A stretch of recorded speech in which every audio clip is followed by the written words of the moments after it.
سلامونه دوستانو، ستړي مشئ، خدای دې وکړي چې جوړ او روغ اوسئ.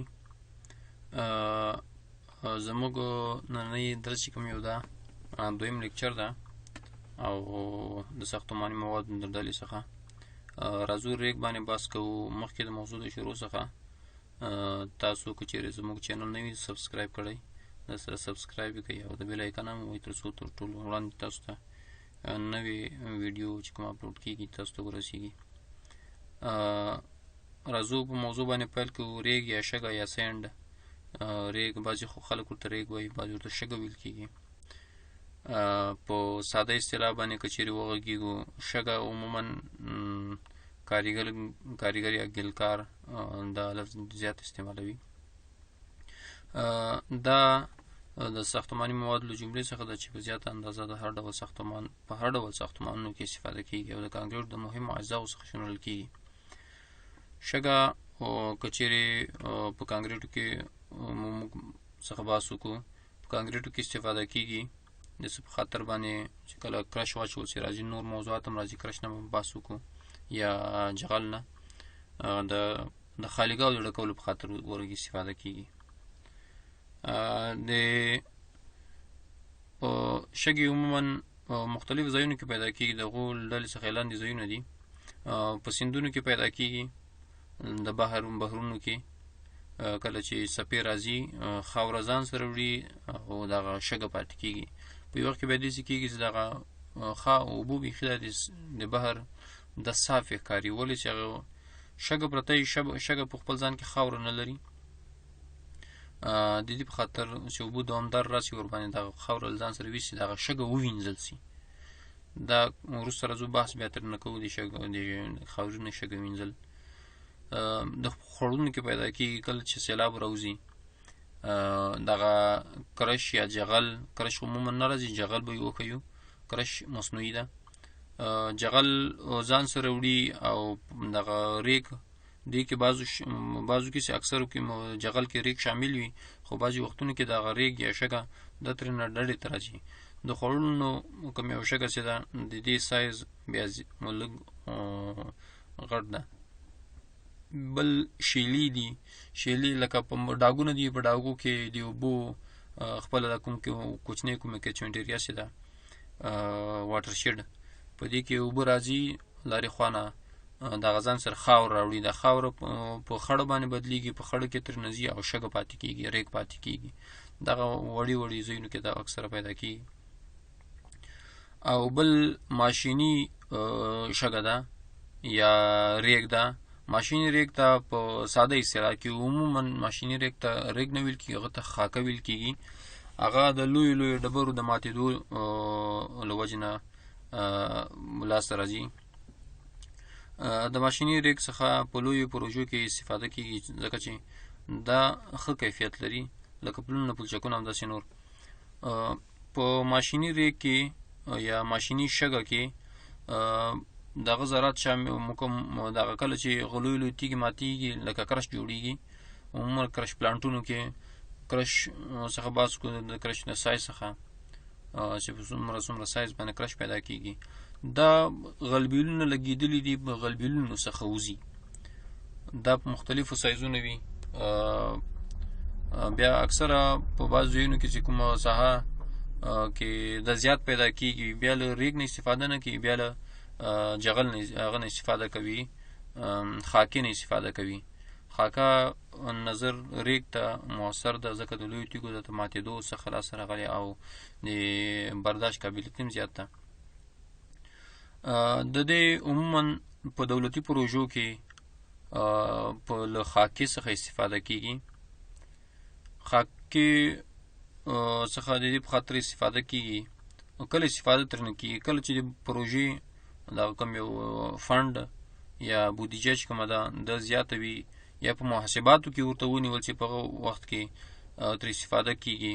که چیرې په ساحه کې نږدې خاکه یا ماشیني ریګ نه وي موجوده، بیا د نور هغه څخه استفاده کوو، عادي د خوړونو سیندونو له ریګ څخه استفاده کوو چې هغه د دې په ځای باندې هغه بیا مؤثر ده، هغه هم بهترین ده، مشکل هغه کې هم نشته.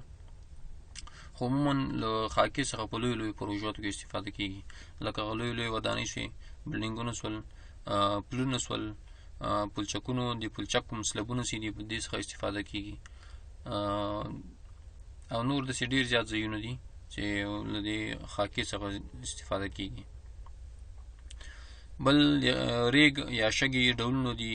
عموما شګه یا ریګ په دوه ډوله پیدا کیږي. نظر د سایز د خبر ده.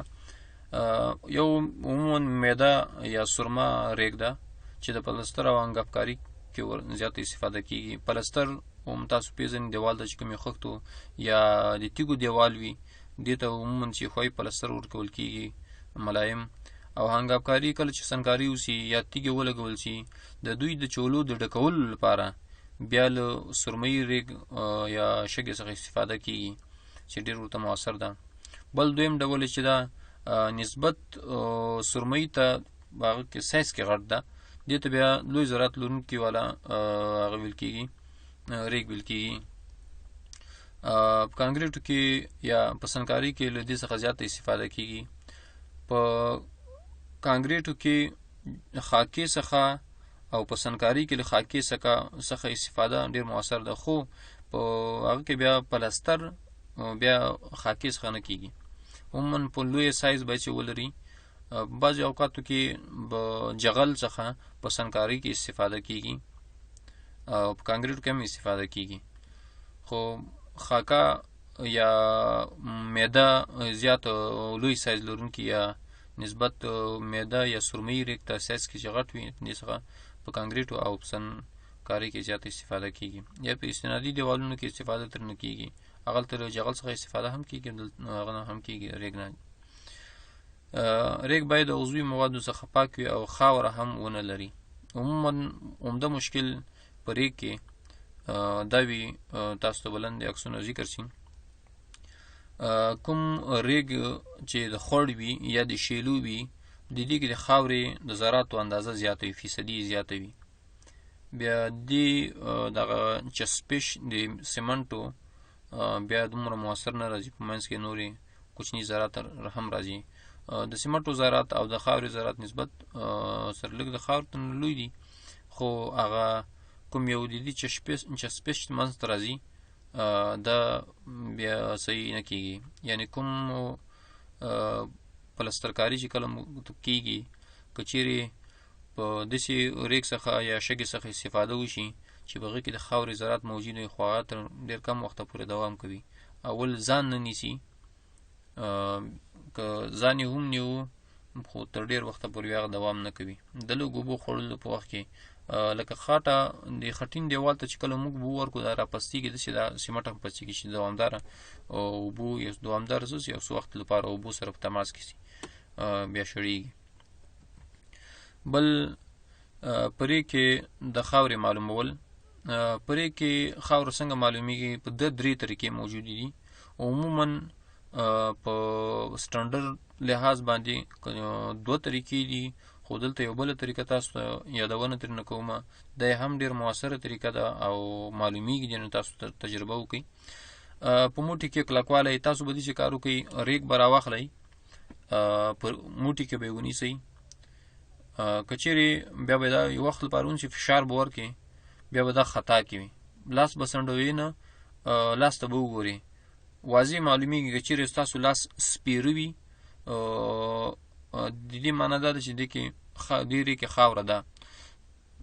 او که چیرې نه وي یا وي په کم اندازه وي، بیا د خاوره شته پکې، که نه وي پکې خو صحیح ده. داسې ریګ نشته چې هغه کې د خاورې اندازه نسبت یو څه فیصدي نه وي. هر ریګ کې موجوده ده. په خاکه کې هم موجود وي، د دوړو له وجې نه خاکه کې هم ګډېږي.